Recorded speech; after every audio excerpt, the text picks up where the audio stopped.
ஏற்கனவே நீங்கள் பேசும்போது சொல்லியிருக்கீங்க இந்தியாவுக்கு பகை நாடுகள்லாம் இருக்குது அப்படின்லாம்.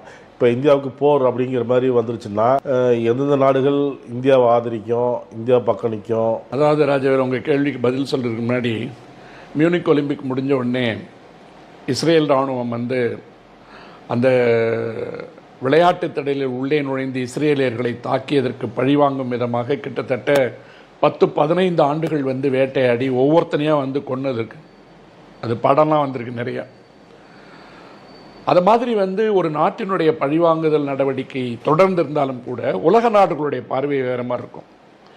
நான் பல தடவை என்னுடைய நிகழ்ச்சியில் பேசியிருப்பேன், அதை மறுபடியும் இந்த இடத்துல ஞாபகப்படுத்தணும்னு நினைக்கிறேன். நான் இலங்கை ஒரு சிறிய நாடு, நமக்கு தலையை காமிச்சிட்டு நமக்கு வாழை காமிச்சிக்கிட்டு பாகிஸ்தான் சீனாவுக்கு தலையை காமிச்சு சைனாவை கொண்டு உள்ளே இறக்கிட்டாங்க. வேதாரண்யம் வரைக்கும் அவங்க உட்காந்துருக்காங்க கடல் எல்லையில். மாலத்தீவு போனீங்கன்னா முழுக்க முழுக்க சீனாவினுடைய கட்டுப்பாட்டில் இருக்குது.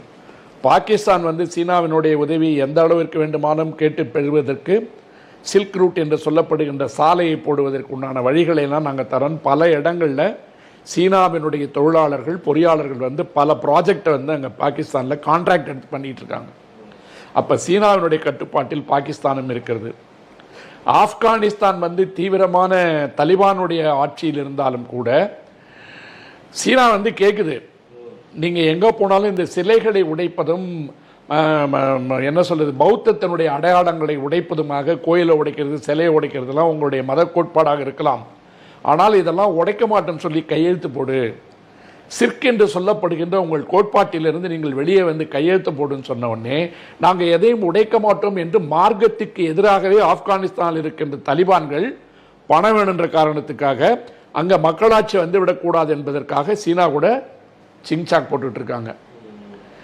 இப்போ இடைக்கால பிரதமராக வந்திருக்கிற முகமது யூனிஸும் சைனாவுக்கு கையை காட்டிக்கிட்டு இருக்காரு. மயன்மார் ஏற்கனவே மதத்தினுடைய அடிப்படையில் சைனாவுக்கு ஆதரவாக இருக்கிறது. நேபாளம் இந்தியாவிற்கு கொடுத்து கொண்டிருந்த ஆதரவிலிருந்து விலகி நிற்கிறது. திபெத் ஒரு எல்லையில் இருக்கு, அது சீனாவினுடைய கட்டுப்பாட்டில் இருக்கு. பூட்டான் நியூட்ரலா இருக்கு.